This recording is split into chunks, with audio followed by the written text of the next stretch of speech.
En 1975 fue cuando se produjo esa alocución tan famosa, seguro que muchos de vosotros la habéis visto: españoles, Franco ha muerto.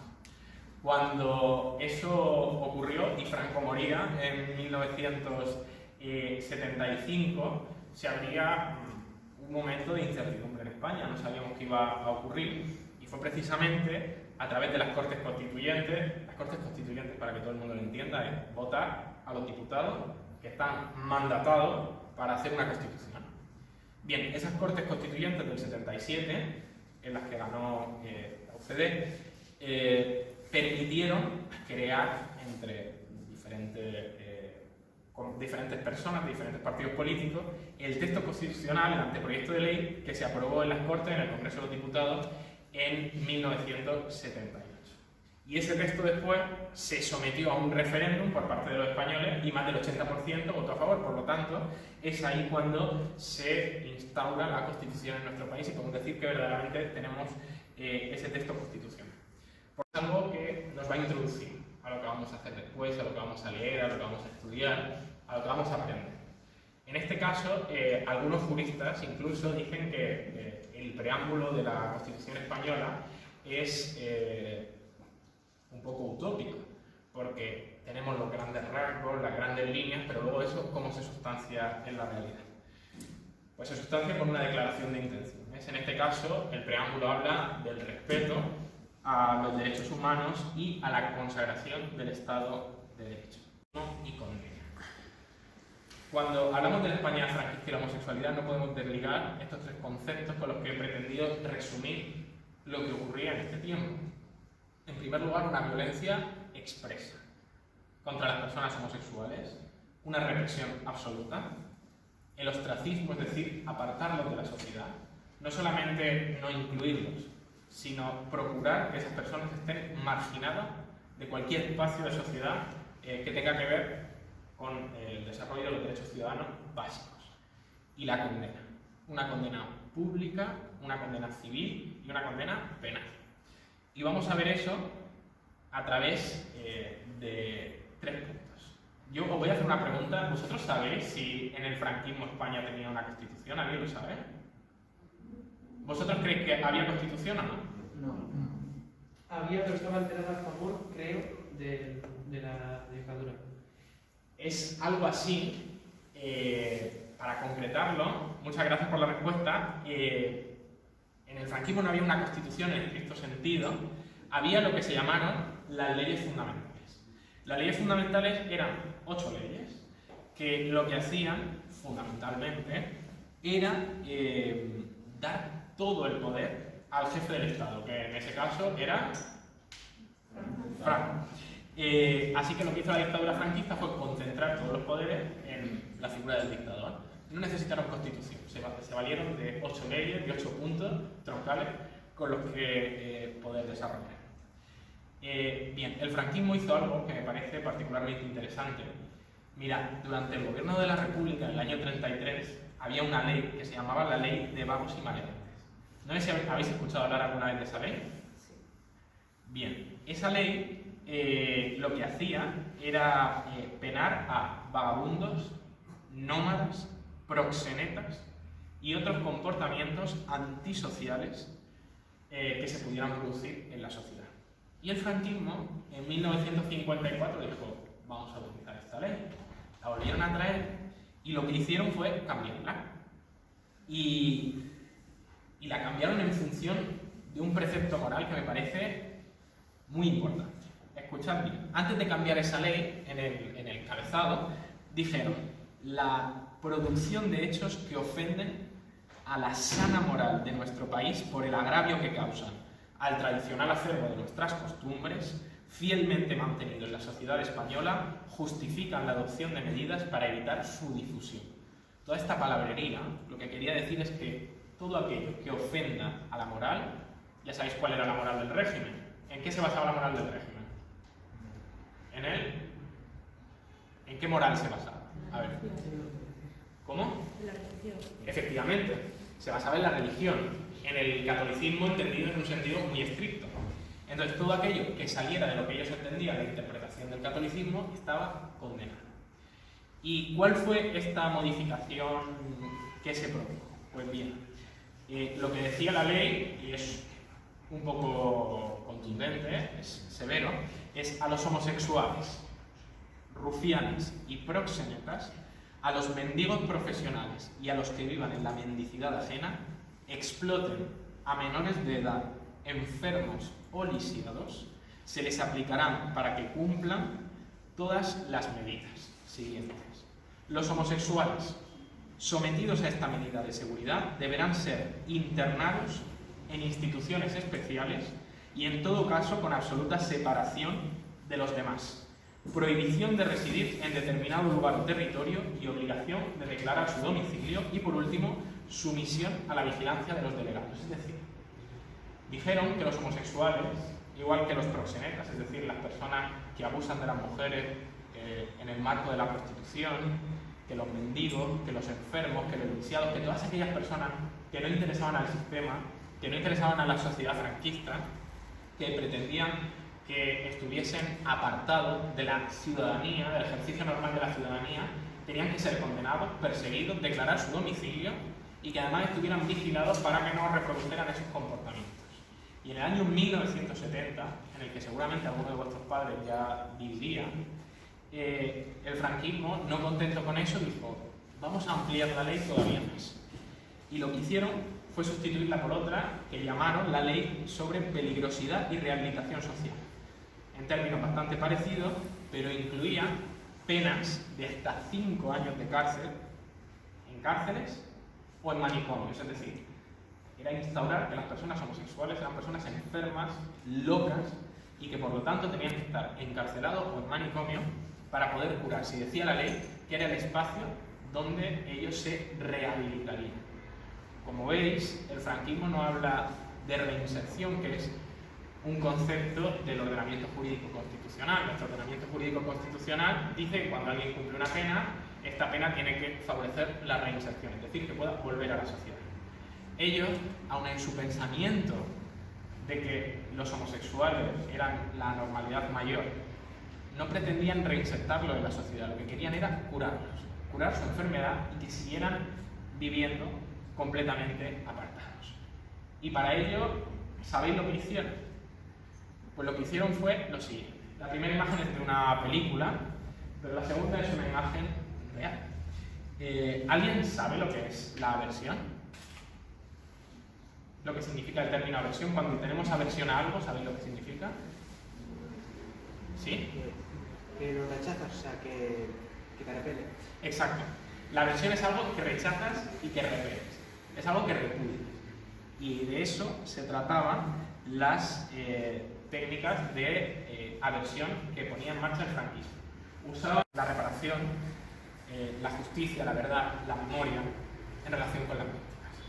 Mirad, este es un cartel de un centro penitenciario en Huelva que se puso en el año 2014.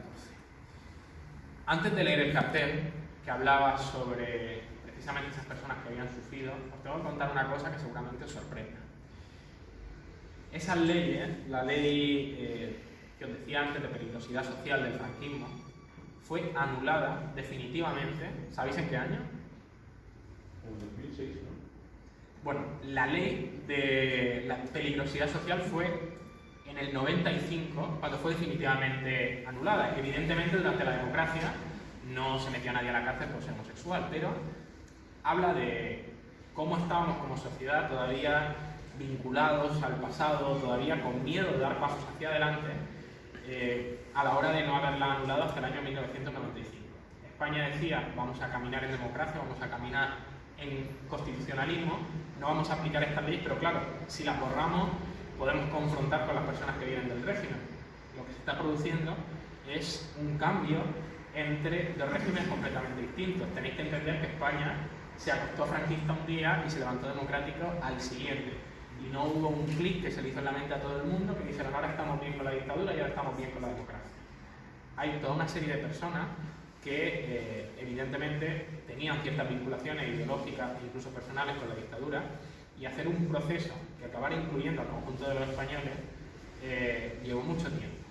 Tenemos tenemos que decir precisamente sobre la reparación que las Cortes hicieron una amnistía sobre los delitos del franquismo, y esa amnistía hoy está puesta en duda porque la Declaración Universal de Derechos Humanos de la que hablábamos antes dice que los delitos de lesa humanidad son imprescriptibles, es decir, que no prescriben nunca y no amnistiables. Por lo tanto, veremos si esa reparación y esa justicia se puede hacer verdaderamente. Quería compartir con vosotras y con vosotros este cartel de la cárcel de Huelva en homenaje a toda esa gente que dice: para una generación de españoles este establecimiento penitenciario fue símbolo de castigo y exclusión social hacia quienes decidieron ejercer su libertad y desarrollar una orientación afectiva diferente. Quede esta placa como reparación de la sociedad democrática a una injusticia histórica, en compromiso de que ninguna otra generación tendrá que pasar por nada semejante. En el tercer punto vamos a hablar de el matrimonio homosexual, que es un éxito legislativo protegido por la Constitución española. Bien, para entender la ley de matrimonio homosexual, quiero que sepáis que hay un principio, un fundamento jurídico muy importante. Si en algún momento os mareo con la palabrería o hay algo que no entendéis, por favor, parad. Decía que hay un fundamento jurídico importante y es el artículo 14 de la Constitución española. Está dentro de ese título primero, que hablaba de los derechos fundamentales. El artículo 14 dice que los españoles son iguales ante la ley sin que pueda prevalecer discriminación alguna por razón de nacimiento, raza, sexo, religión, opinión o cualquier otra condición o circunstancia personal o social. Iguales ante la ley. Tiene que prevalecer esta igualdad sin discriminación. Y claro, las personas pertenecientes al movimiento LGTBI, lesbianas, gays, decían: ¿cómo es posible que en la Constitución española se preconice la igualdad de todos los españoles y que nosotros no podamos acceder al matrimonio como ocurre con el resto de ciudadanos? ¿No se está conculcando este derecho constitucional para con nosotros? Y hubo personas, sí. Pero no se pone ahí que tienen la misma, son iguales ante la ley. O sea, si son iguales ante la ley, cualquiera puede hacer lo que puede hacer cualquiera. O sea, no sé si me explico bien. Si son iguales ante la ley, alguien que no es homosexual, como alguien que es homosexual, no deberían poder casarse los dos igualmente con quien quisieran. Este es el razonamiento que hacía exactamente, que yo comparto, el colectivo LGTBI en España. Decían exactamente lo que ¿cómo te llamas? Perdona. Marcos. Lo que decía Marcos, y es cómo es posible que si la Constitución española nos dice que todos somos iguales ante la ley, nosotros no podamos acceder a esa igualdad. Y uno de ellos, y precursor de esta ley, no sé si lo conocéis, fue Pedro Cerolo. Mira, Pedro Cerolo, en octubre del 2010, junto con su pareja Jesús, presentó una solicitud de matrimonio en el Registro Civil de Madrid. Y esa solicitud de matrimonio fue denegada. Es decir, les dijeron que no podían acceder a esa igualdad de la que hablábamos antes. ¿Y qué ocurrió? Que lucharon, se movilizaron. Pedro Cerolo sabía que cuando iba a ir al registro le iban a decir que no. Le iban a decir que no podía casarse, que no se podía unir a su marido como hacían el resto de los españoles. Pero lo que pretendía con eso era plantear un acto de militancia política. De militancia política, de militancia por los derechos civiles y de militancia por los derechos LGTBI. Lo que estaba diciendo Pedro Cerolo es: quiero denunciar a través de mi ejemplo, porque no me dejan casarme con mi marido o con el que quiero que sea mi marido, que aquí se está discriminando a la gente. ¿Sabéis? Había algunas comunidades en España, la Comunidad Valenciana, por ejemplo, donde habían armado algún articulado legislativo que permitía de alguna manera las uniones civiles, pero claro, una vez que salías de la comunidad autónoma, te podías ver en algún tipo de problema. Así que lo que hicieron Pedro Cerolo y otros activistas fue, a través del asociacionismo, luchar para poder conseguir todos los derechos que después fueron consiguiendo. El primero de ellos, el de matrimonio. Bien. Esta imagen, cuando la lucha se hace ley, es del día que se aprueba en el Congreso de los Diputados la ley del matrimonio homosexual. Esa ley, para que todo el mundo lo entienda, decía que había que sustituir en el texto los términos marido y mujer por el de cónyuges y los de padre y madre por progenitores. Y también, y aquí es donde está la madre del cordero, también había que añadir el que fue el punto central. El matrimonio tendrá los mismos efectos, los mismos requisitos y efectos cuando ambos contrayentes sean del mismo o de diferentes sexos.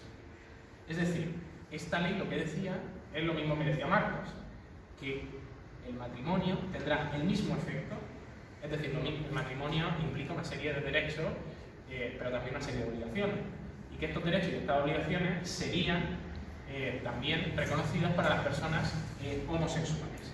Y de esta manera, el 30 de junio del 2005, el Congreso de los Diputados aprobó la ley que modificaba el Código Civil y lo hizo con 187 diputados a favor y 147 votos en contra, los de Unión Democrática de Cataluña y los del Partido Popular. Tenéis que entender que en esa época, que vosotros no sé si seréis muy pequeños o estamos hablando del 2005, en esa época la Iglesia, la Conferencia Episcopal Española, llamó a la gente a la calle. La gente salió a la calle y salió a decir que los católicos no podían reconocer de ninguna manera y que los diputados católicos no podían votar una ley que reconociera los derechos homosexuales porque eso supondría una corrupción del sacramento del matrimonio, se entiende. Una corrupción del sacramento, es decir, que se está corrompiendo la moral de España, se está corrompiendo la moral de los españoles, que es la parte central de toda persona, la moral, la ética, pues según la Iglesia se estaba corrompiendo. ¿Y qué hizo el Partido Popular en relación con lo que pedía la Iglesia? Pues presentó un recurso ante el Tribunal Constitucional. El Tribunal Constitucional, ya sabéis que es ese órgano que nos permite saber si la legislación española se ajusta o no a la Constitución. Y el Partido Popular dijo en ese recurso que la ley del matrimonio gay desnaturaliza la institución constitucional del matrimonio y decía más, decía que era un fraude de ley. Ellos consideraban que el matrimonio entre personas del mismo sexo era un fraude de ley y que atentaba contra una institución constitucional. Es decir, ellos asumieron ese discurso de la Iglesia Católica que decía el matrimonio es una institución, es un sacramento que va a ser corrompida y lo trasladaron al lenguaje jurídico para poder impedirlo a través del Tribunal Constitucional. ¿Qué pasó? Que años después, porque en España la justicia es lenta, en el año 2012 el Tribunal Constitucional les quitó la razón y dijo que el matrimonio homosexual en España es legal, es legítimo y que reconoce la igualdad entre las diferentes personas. Como anécdota, podemos decir que años después, el que es hoy portavoz del Partido Popular en el Senado, Javier Maroto, está felizmente casado con un señor, con un hombre, es decir, usó esa ley de matrimonio homosexual y se casó. Y Mariano Rajoy, que era el líder del PP que recurrió el matrimonio homosexual, fue a la celebración y estuvo pues, comiendo y bebiendo con el resto de invitados y celebrando que se había producido ese matrimonio que había recurrido al Tribunal Constitucional. Y yo sé que hay mucha gente que dice, bueno, es una profunda hipocresía, primero votan en contra de la ley, luego la recurren y después la utilizan. Igual que ocurrió pues, con el divorcio, con el aborto, etc. Pero yo quiero deciros una cosa, hoy que estamos hablando de la Constitución y que me parece muy importante que comprendamos todos. Y es que si la Constitución española tiene una grandeza, y si la democracia española tiene una grandeza, es que es capaz de reconocer derechos incluso para aquellas personas que no quieren que esos derechos lleguen algún día a término. Pedro Cerolo decía, en su modelo de sociedad, le decía a la derecha, en su modelo de sociedad yo no quiero, pero en mi modelo de sociedad sí que caben ustedes. Y yo creo que esa frase de Pedro Cerolo, que fue precursor del matrimonio homosexual, José Luis Rodríguez Zapatero diría después que fue Pedro Cerolo quien lo convenció para poder llevar a cabo la ley de matrimonio homosexual, esa frase lo que hace es representar, a mi juicio, lo que significa, lo que supone el espíritu de la Constitución. Y el espíritu de la Constitución española es reconocer derechos al conjunto de la ciudadanía. Derechos con los que uno puede estar en un momento determinado en contra, pero si en algún momento le hace falta, puede disfrutar de ello.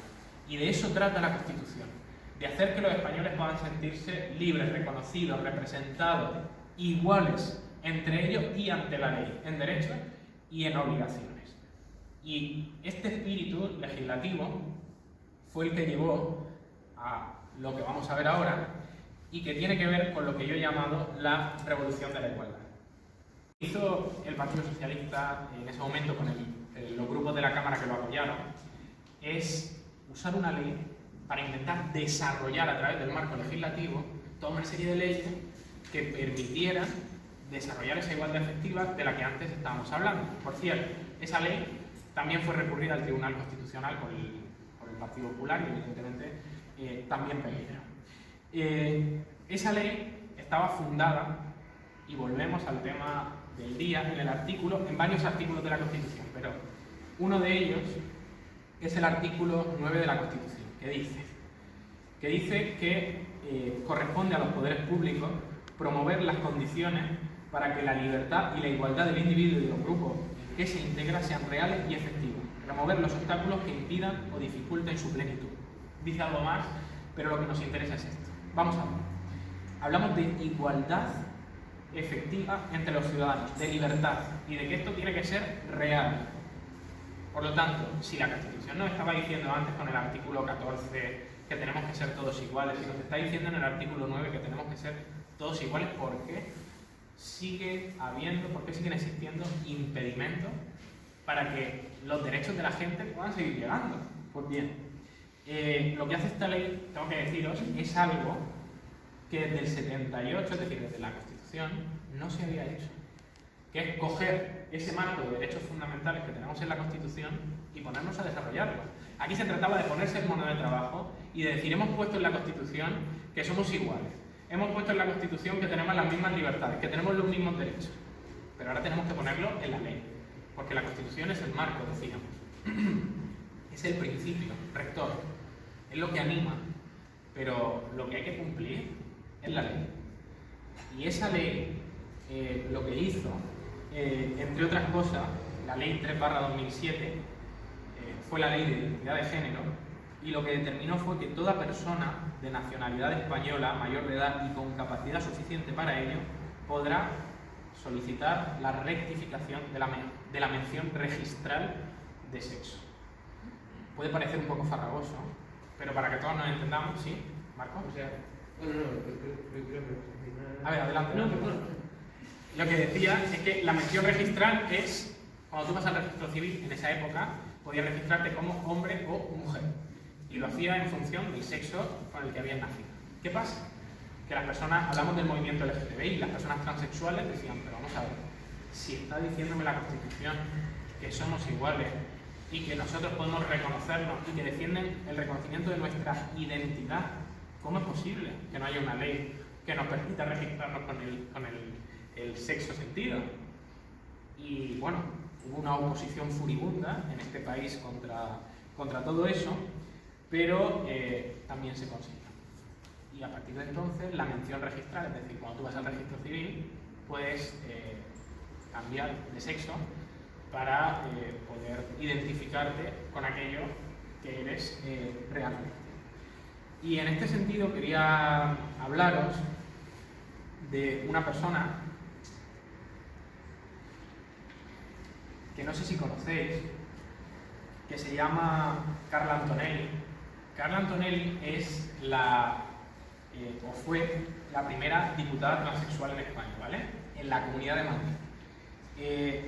Carla Antonelli fue la primera persona, además, en la Comunidad de Madrid que solicitó que su verdadera identidad figurase en los documentos registrales de la comunidad, y así se consiguió gracias a esta ley del 2007.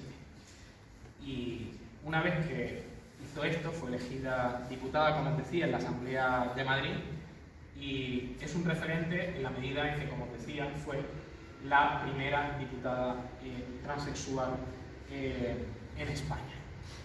Y creo que su ejemplo es muy interesante. Yo estuve en la presentación de su documental y en la charla que se hizo, y Carla dijo una frase que a mí me llamó muchísimo la atención y que hoy me apetecía mucho compartir con todas vosotras, con todos vosotros, y es la siguiente. Carla Antonelli decía: quienes nos llamaban maricones ahora nos llaman señoritas.